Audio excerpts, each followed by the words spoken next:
Добрый день, дорогие друзья! И сегодня у нас с вами самый заснеженный за этот год обзор мини-трактора Kubota GT5 с увеличенным дорожным просветом. В народе их принято называть чесночницами. Видим, что здесь у нас в районе, наверное, 60, если не больше, сантиметров.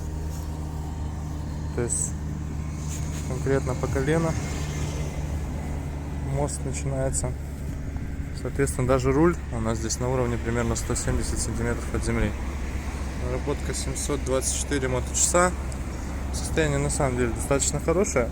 То есть здесь сложно сделать замечания какие-то по трактору. Единственное, на что стоит обратить внимание, это относительно небольшой, но тем не менее присутствующий износ передних шин. Хоть остаток и хороший, но могли бы быть новее, скажем так, целее. Задние колеса также все целенько достаточно. Хочется также обратить внимание на способ регулировки колеи. То есть здесь у нас есть возможность перебросить шины, перебросить диски на достаточно большое расстояние. То есть посмотрите, как они сейчас глубоко заходят за мост, уже на мост, грубо говоря. Соответственно, можно их также глубоко в обратную сторону развернуть и сделать колею ту, которая вам будет максимально удобна. Трехточное навесное устройство с быстросъемом, с дополнительными гидрорегулировками. Фреза у нас здесь 1,70 м, как видим. По ножам состояние достаточно хорошее, остатки очень большие еще. По правой стороне по шинам аналогично, и соответственно общее состояние достаточно хорошо можно просмотреть. То есть здесь все целенькое, все очень прилично.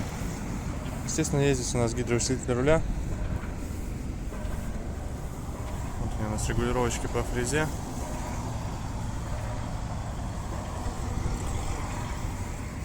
Давайте залазить будем в трактор со второй стороны без подножки. Это не очень удобно делать, но тем не менее сделать через колесо можно.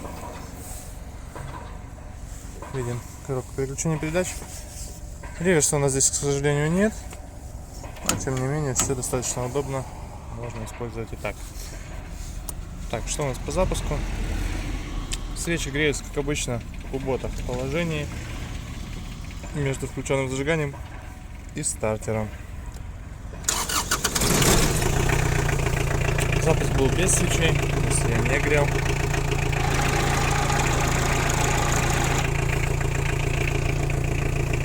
Вот, собственно, вся его работа.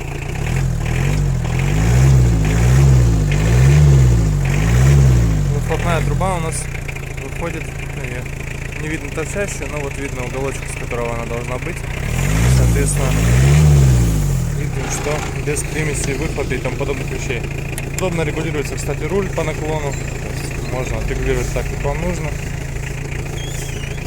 Работа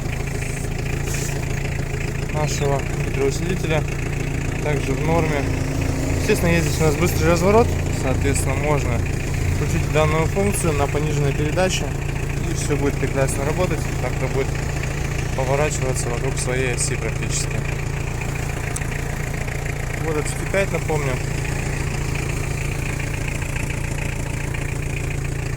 Такой вот трактор. По немножко техническим данным, у нас здесь в районе 23-25 лошадиных сил, 3 цилиндра. Естественно, полный привод. ТНВД у нас механический, мотор дизельный. Колея, как и сказал, регулируется. Думаю, что можно ее раздвинуть легко на 140 сантиметров. То есть это у нас обычная ширина для обработки картофеля в 2 ряда. В остальном высота трактора по крыше, скорее всего, будет в районе 2,3 метра. Ну и вес в районе тонны 300, тонны 400. То есть, 1,5 тонны можно грузовичок под него планировать. Поэтому вот такой тракторок Kubota GT5. Приезжайте. Всего доброго.